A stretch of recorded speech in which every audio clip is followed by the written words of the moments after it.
Hello बच्चों, क्या हाल? सब बढ़िया। वेलकम टू फिजिक्स फॉलिक। आज हम लोग क्लास 10th के मैथमेटिक्स इंट्रोडक्शन टू ट्रिग्नोमेट्री इस चैप्टर पे हम लोग स्विच करने जा रहे हैं। और सब लोग क्या करिए, कापी पे निकाल लीजिए, बैठ जाइए अच्छे से टेबल पर। वही काम जो हमेशा आप करते हैं, ठीक है। टेबल पे बैठ जाइए, कॉपी पेन ले लीजिए और शुरू करते हैं हम लोग क्लास 10th का ट्रिग्नोमेट्री। क्लियर मेरी बातें? चलिए, आज से हम लोग ट्रिग्नोमेट्री फंक्शंस पे स्विच करने जा रहे हैं और एक एक करके सारे कुछ मैंने एनसीईआरटी के क्वेश्चन ले रखे हैं। एनसीईआरटी एक्सरसाइज 8.1 आपके पास बुक है तो आप बुक ओपन कर लीजिए, नहीं तो क्वेश्चंस तो लिखे हुए हैं, सवाल लिखे हैं, आप यहां से भी क्वेश्चन देख के नोट कर सकते हैं प्रॉपर वे में। क्लियर में बातें? तो ये हमारे पास कुछ आज ट्रिग्नोमेट्री, आज हम लोग इंट्रोडक्शन पढ़ेंगे ट्रिग्नोमेट्री का। इंट्रोडक्शन की कैसे ट्रिग्नोमेट्री क्यों आता है, क्या यूज है उसका। उसके बाद जब ये पता चल जाएगा हमें, फिर उसका हम लोग एक एक करके क्वेश्चन सॉल्व करना सीखेंगे। मैं आपको बताऊंगा कि इंपॉर्टेंस ऑफ ट्रिग्नोमेट्री क्या है। क्लियर में बातें? तो आइए बिना कुछ देरी करे आप लोग बैठ जाइए, इत्मीनान से पढ़ना शुरू कर दीजिए और बिल्कुल अगल बगल डिस्ट्रैक्ट होना बंद कर दीजिए, कमरे लॉक कर लीजिए, आराम से पढ़ना शुरू। ठीक है, तो चलिए आज हम लोग पढ़ने जा रहे हैं ट्रिग्नोमेट्री। ट्रिग्नोमेट्री वर्ड से ही आपको क्लियर लग रहा होगा। ट्रिग्नोमेट्री, ट्रिग्नो का मतलब होता है तीन। आप देख सकते हैं ये जो ट्रिग्नोमेट्री वर्ड बना है हमारा, ये तीन वर्ड। ट्रिग्नोमेट्री, ट्रिगोनो मतलब ऐसा चीज जिसके पास ट्राइगोन हो। आपने हेक्सागोन सुना होगा, पेंटागोन सुना होगा, ठीक है। ट्राइगोन, ट्राइगोन मतलब ट्राइंगल, ऑब्वियस सी बात है ट्राइंगल। और मीट्री का मतलब होता है मेजरमेंट करना, मतलब ट्राइंगल को अच्छे से मेजर करना ट्रिग्नोमेट्री कहलाता है। सिंपल। ट्राइगोना मतलब थ्री, जिसके थ्री साइड्स हो, और मेट्री मतलब मेजर करना। आप ट्रायंगल को मेजर करना किस वे में सीखते हैं आप लोग, ठीक है, वो हम लोग पढ़ने जा रहे हैं और एक एक करके सीखेंगे और इसकी इंपॉर्टेंस सीखेंगे। पहले इंपॉर्टेंस बताता हूं क्या होता है, ठीक है। जैसे मान लो आपके पास कोई पोल हो बहुत बड़ा सा, तुम्हें हाइट नहीं पता, आपके पास बहुत बड़ा सा पोल है, आपको हाइट बिल्कुल नहीं पता, और आप यहां खड़े हो, यहां। ये डिस्टेंस तो आप मेजर कर सकते हो ना, चल के, बाइक से, किसी भी तरह से आप ऐसे, मतलब डिस्टेंस आप मेजर कर सकते हो इसको। ये जो हॉरिजॉन्टल डिस्टेंस है फ्लैट वाली, इसको आप मेजर कर सकते हो कहीं ना कहीं से। क्लियर? अब बात आती कि सर इसको हम लोग कैसे मेजर करेंगे, ये तो पोल है, बहुत लंबा चौड़ा सा पोल है। तो इसी के यूज के लिए है ट्रिग्नोमेट्री। आप यहां से देखेंगे कितना एंगल मेजर कर रहा है, ये तो आप जानते हैं, ये डिस्टेंस सेम होगा। आप पता लगाओगे कितना एंगल मेजर कर रहा है, और जितना एंगल मेजर कर रहा है ये डिस्टेंस आपने मेजर ही कर लिया। एंगल पता है, एक साइड पता है, तो आप ये वाली साइड निकाल लोगे और ये वाला हाइट तो आपके हाइट के इक्वल रहेगा। क्लियर में बातें? तो आप देखोगे कि इस पोल की पूरी हाइट आपको पता चलेगी। यही यूज है इसका, ट्रिग्नोमेट्री फंक्शंस का, ट्रिग्नोमेट्री रेशियोज का। क्लियर में बातें? अगर आपको ट्रिग्नोमेट्री अच्छे से आ गया तो आप मतलब ट्रायंगल को अच्छे से कैलकुलेट करना जान जाएंगे। ओके, ठीक है। तो सब लोग कॉपी पे निकाल लीजिए और एक एक करके हम लोग इंट्रोडक्शन पढ़ेंगे आज, बहुत बेसिक्स पे चलेंगे। क्लियर में बातें? फिर धीरे धीरे धीरे धीरे हाई लेवल पे चलेंगे। चलिए, सबसे पहले मैं कुछ बताना चाहूंगा। यहाँ जो हम लोग के इसमें बेसिक में हम लोग ने जो पढ़ना है क्लास 10th में, क्लास 10th आप जानते हैं एनसीईआरटी, ये क्लास 10th का है, ये क्लास 10th है ना। क्लास 10th में आपको सिर्फ और सिर्फ राइट एंगल ट्रायंगल के बारे में इंप्लीमेंट करना है चीजों को। Right angle triangle, right angle triangle क्या होता है सर? राइट एंगल का मतलब जिसका एक एंगल 90 डिग्री हो, राइट एंगल, ठीक। तो कहने का मतलब मेरे ये है कि ऐसे आपके पास कोई एक ट्रायंगल है, क्लियर, जिसका एक एंगल आप देखेंगे 90 डिग्री, एक एंगल क्या है 90 डिग्री। क्लियर? नाम दे दो ए बी सी। क्लियर भी बातें? ये 90 डिग्री, और 90 डिग्री के सामने का जो साइड होता है ना, उसको बोलते हैं हम लोग हाइपोटेन्यूज। इसको क्या बोलते हैं? हाइपोटेन्यूज। एच से दिखाते हैं हाइपोटेन्यूज। और अगर मान लो आपके पास एंगल ये है तो बेस ये बन जाएगा। इन केस अगर एंगल आपने चेंज कर दिया, ये एंगल ले लिया, तो बेस आपका ये बन जाएगा। आप यहां से याद रख सकते हैं कि जहां से एंगल बनता है वहीं से बेस बनता है। जहां एंगल जस्ट उसी के बगल में बेस। तो अगर ये एंगल तो ये बेस, ये एंगल तो ये बेस, परपेंडिकुलर, दूसरा वाला परपेंडिकुलर हो जाएगा। तो यहां से अगर ये एंगल है तो ये आपका बन गया बेस, और बेस को हम बी से दिखाते हैं। ओके, और ये जब बेस बन गया, हाइपोटेन्यूज बन गया, तो ऑब्वियस सी बात है ये है आपका परपेंडिकुलर, ये है परपेंडिकुलर, परपेंडिकुलर। क्लियर हुई बातें? ये परपेंडिकुलर, ये हाइपोटेन्यूज, ये बेस, इतना पता चल गया। अब जब भी हम ये चीज यूज करेंगे तो हमें तीनों साइड्स पता होना चाहिए। कभी भी ट्रायंगल का जब हम यूज करेंगे तो हमें तीनों साइड्स पता होना चाहिए। ओके, ठीक, तीनों साइड हमें एग्जैक्टली पता होना चाहिए। अब मान लीजिए इनकेस आपको तीन साइड में केवल दो ही साइड दे रखा है, और मान लो अगर आपको दो साइड दे रखा है, तो आप एक थ्योरम का यूज करते हैं जिसको बोलते हैं पाइथागोरस थ्योरम।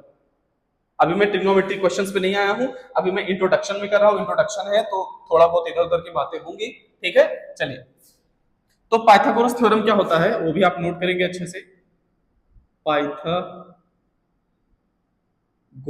थ्योरम, क्लियर मेरी बातें? पाइथागोरस थ्योरम, पाइथागोरस थ्योरम कहता है square of the hypotenuse equals to the square of the perpendicular plus square of the base, ये होता है। यहां से अगर मान लो आपको दो साइड्स पता है, तीसरा नहीं पता, तो इसको इधर बेच के आप बी निकाल सकते हो। अगर आपको एच नहीं पता, पी पता है, बी पता है, तो आप ये दोनों को ऐड करके स्क्वायर करके आप वो निकाल सकते हो। क्लियर? जैसे कि एग्जांपल में ले रहा हूं, देखिए, जैसे कि एग्जांपल ले रहा हूं, जैसे मान लो आपके पास ये ट्राइंगल है, ये आपके पास है 3, ये आपके पास है 4, ये मान लो ये नहीं पता आपको, ये पता है आपको 5, और ये नहीं पता, तो आपको देखो P पता है, अगर मान लो थीटा ये है तो ठीक, P पता है, B नहीं पता, H पता है। आप क्या जानते हैं? H square equals to b square plus p square, p square plus b square, पहले ऊपर नीचे आगे पीछे भी लिख सकते हैं, उसका कोई इशू नहीं है। P square plus b square. H की वैल्यू कितनी है? 5, 5 का स्क्वायर किया आपने, क्लियर। अब उसके बाद ध्यान से देखिए, पी की वैल्यू कितनी है? 3, आपने 3 का स्क्वायर किया। बी की वैल्यू कितनी नहीं है, हमें कैलकुलेट करना है, तो b square as it is. ये 5 5 कितना होता है? 25, 3 3 9 प्लस बी स्क्वायर। इसको इस साइड भेजेंगे तो 25 माइनस 9 हो जाएगा equals to b square. 25 minus 9 कितना आता है? 16, तो ये हो जाएगा बी स्क्वायर। अब यहाँ से अंडर रूट में आ जाएगा 16 इक्वल्स टू बी, तो इसकी वैल्यू कितनी आ जाएगी? 4, तो बी की वैल्यू कितनी आई? 4, तो बेस पता चल गया 4 है। आपको दो साइड्स पता थे, थर्ड साइड नहीं पता था, तो आपने पाइथागोरस थ्योरम का यूज करके, ये देखिए पाइथागोरस थ्योरम का यूज करके आपने थर्ड साइड भी पता कर लिया। तो मतलब जब भी हम ट्रिग्नोमेट्री फंक्शंस का यूज करेंगे तो हम कोशिश करेंगे इस चैप्टर में, मतलब इस एक्सरसाइज की बात कर रहा हूं स्पेशली, कि हम तीनों साइड्स पता रखें। तो आपको क्या करना है? आपको ये सब सारी बातें पता होनी चाहिए। ध्यान रखना, जहां से एंगल बनता है वही बेस होता है, ये बात ध्यान रखना है। बाकी परपेंडिकुलर और हाइपोटेन्यूज कभी चेंज नहीं होता। हाइपोटेन्यूज 90 डिग्री के सामने वाला हमेशा रहेगा। ये हाइपोटेन्यूज जो है वो हमेशा फिक्स रहेगा, वो चेंज ही नहीं होता। ये बात आप नोट करके रख लीजिए, ठीक है। ये हाइपोटेन्यूज कभी चेंज नहीं होता है, ये अपनी जगह फिक्स रखता है। क्लियर मेरी बातें? चेंज होता है क्या? बेस और हाइट, बेस और परपेंडिकुलर। मेरी बात समझ पाए? तो परपेंडिकुलर क्या होगा?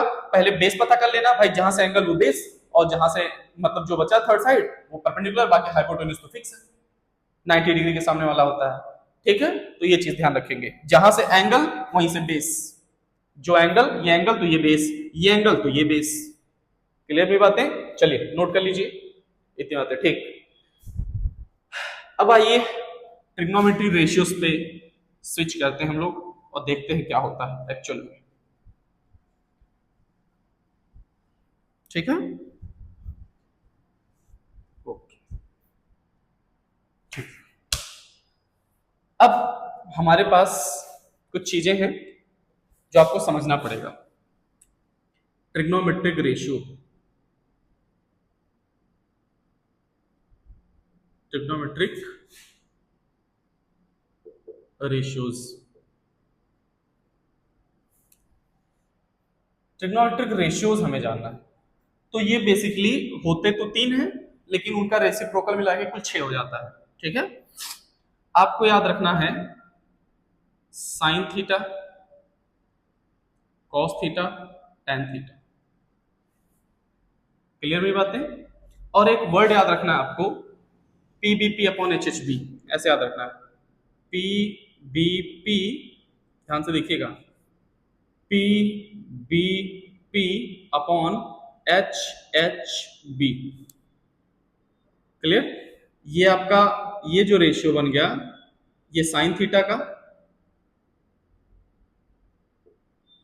ये जो रेशियो बन गया ये कॉस थीटा का, और ये जो रेशियो बना ये टेन थीटा का। ठीक है, तो आपको क्या रखना है, PBP upon h h b, PBP upon h h b, PBP upon h h b, PBP upon h h B.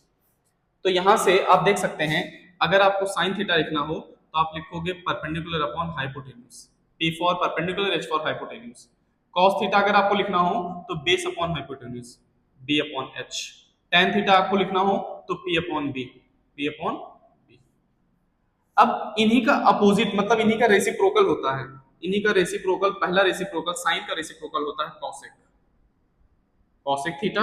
अच्छा साइन होता है देखो पी अपॉन एच, तो जब ये इसका रेसिप्रोकल है ऑब्वियस सी बात है तो ये हो जाएगा एच अपॉन पी, ऑब्वियस सी बात है। कॉस का रेसिप्रोकल होता है सेक, ये होता है सेक थीटा, ये बी अपॉन एच है तो ये हो जाएगा एच अपॉन बी, कोई दिक्कत नहीं है। टेन का रेसिप्रोकल होता है कॉट, टेन का रेसिप्रोकल क्या होता है कॉट, कॉट थीटा, और ये अगर पी अपॉन बी है तो ये हो जाएगा बी अपॉन पी। ठीक है, ये सारी बातें आपको याद रखनी। तो यहां से आप एक चीज सिर्फ याद रखिए, ये 6 रेशियोज याद रखिए, sine theta, cos theta, tan theta, cosec sec cot, sine cos tan, sine cos tan, मेरे साथ बोलिए, sine cos tan, sine cos tan, cosec sec cot, sine cos tan, cosec sec cot, sine cos tan sec, cosec sec cot, cosec sec cot, sine cos tan, cosec sec cot. Clear? और यहां से आप याद रखेंगे PBP upon HHB, PBP upon HHB, P for perpendicular, H for hypotenuse, B for base, H for hypotenuse, P for perpendicular, B for base। याद रखना है PBP upon HHB, और इनके जो रेसिप्रोकल होंगे तो इनका उल्टा हो जाएगा। अगर मैं इनके बारे में, जैसे आपने इन तीनों के बारे में लिखा तो ये लिखा, अगर मैं इन तीनों के बारे में लिखूंगा तो ये PBP अपॉन HHB है तो ये HHB डिवाइड बाय PBP हो जाएगा।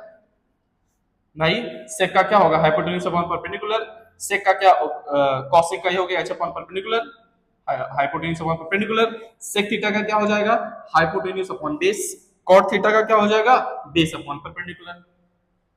क्लियर? इसको बोलते हैं हम लोग ट्रिग्नोमेट्रिक रेशियो। रेशियो क्यों बोलते हैं, क्योंकि हमेशा रेशियो के फॉर्म में लिखा जाता है। रेशियो फॉर्म में कोई भी फ्रैक्शन होती है उसको रेशियो में लिख सकते हैं ना भाई, रैशनल नंबर या कोई भी फ्रैक्शन लिखा है अगर तो उसको हम लोग रेशियो में लिखते हैं, तो ये ट्रिग्नोमेट्रिक रेशियो है।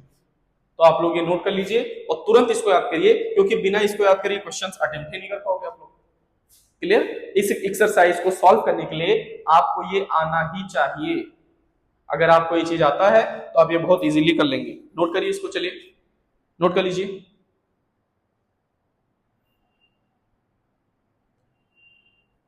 PBP upon HHB, PBP upon HHB. चलिए हो गया।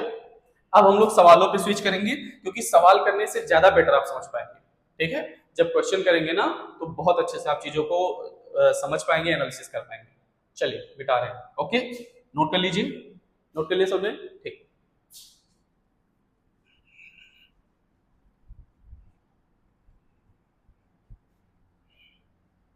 चलिए ओके। चलिए अब आइए देखिए पहला क्वेश्चन, पीबीपी अपॉन एचएचबी आपको याद है, याद कर लीजिए। नहीं याद तो यहां मैं लिख देता हूं, ठीक है, वो आप याद रखेंगे और बार बार मैं लिखूंगा नहीं, यहां लिख दे रहा हूं, sine cos tan t b p upon h h B,